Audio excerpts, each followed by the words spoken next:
welcome. This is not my audition for To Catch a Predator. It is, in fact, a new episode of Markoutonline. I set this little situation up here and got the camera rolling, and I realized that it is insanely creepy, and I apologize.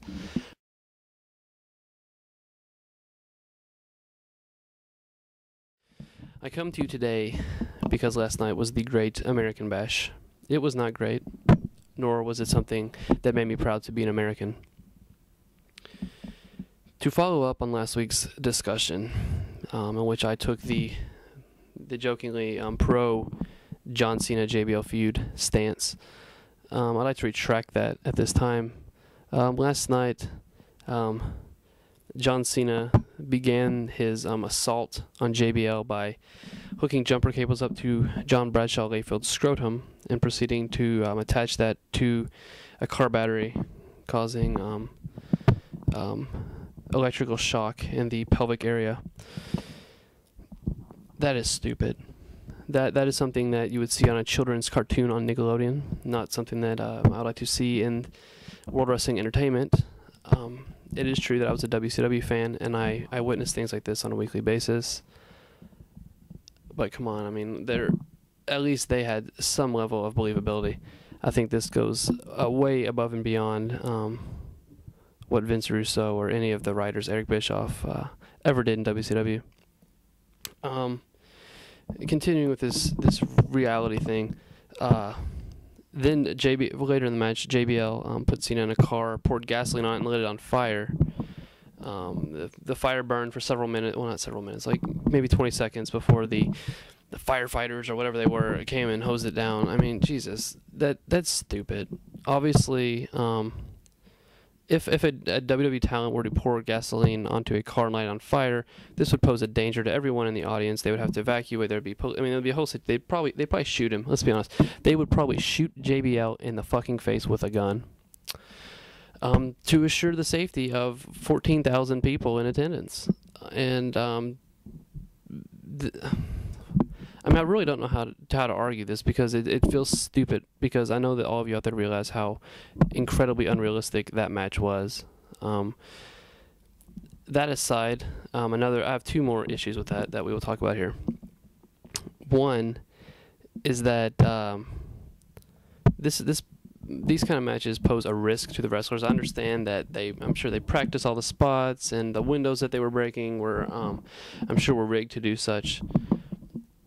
But you just don't know. I recall maybe 1999 or 2000, Bill Goldberg, the great Bill Goldberg, Who's Next. They had a limo that, the window was fixed for him to break out, but he punched it with his fist and got out of control and ended up cutting a tendon in his hand. And really, I think that was the end of his Well, I mean, he came back, but that was really, really dampened his wrestling career. And it's just a risk that, for the payoff, which there was none. Everyone, I'm sure, I've read some reviews of the pay-per-view and just thought that was completely asinine. The other problem I have is I was never a big John Cena fan, but what the fuck? What is the booking of John Cena now? He has gone from main eventing and holding the title for, almost a year, to he gets injured and comes back, and he hasn't done anything. And this feud with JBL is going nowhere. So I feel sorry for the guy, to be honest. I hope that this ends before SummerSlam. Maybe John can get some kind of decent match, get to work a decent match at SummerSlam. Jericho and Shawn Michaels, always a great match. This feud, it is it is the best thing going on Raw right now. And I look forward to seeing how this develops, or continues to develop, and how they decide to finally blow it off, which I would think would occur at SummerSlam. I'm thinking an Iron Man match would be awesome, so we'll see if that happens. I don't know your thoughts. Maybe you can comment and say, "Oh, I think it'd be great if they had whatever match you'd like. Loser shaves his head match, for example, or a junkyard brawl." CM Punk and Batista, which the match itself, until the end, I thought was pretty good. You know, CM Punk is the rising star in the WWE, and he works phenomenal matches.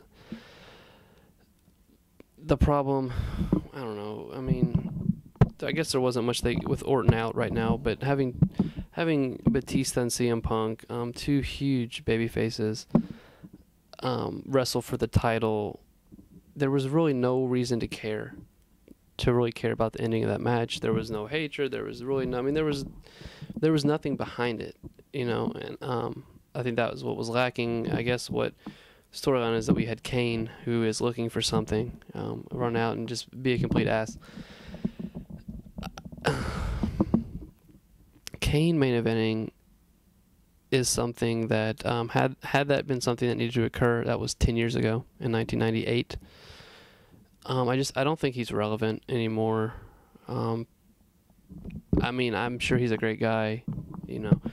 I know Eric's a fan of, again, the reality thing. I don't know. Kane is just kind of like a big comic book character, and the writers have really just pissed all over everything that is and was Kane. So, I mean, I don't want to totally rip on him.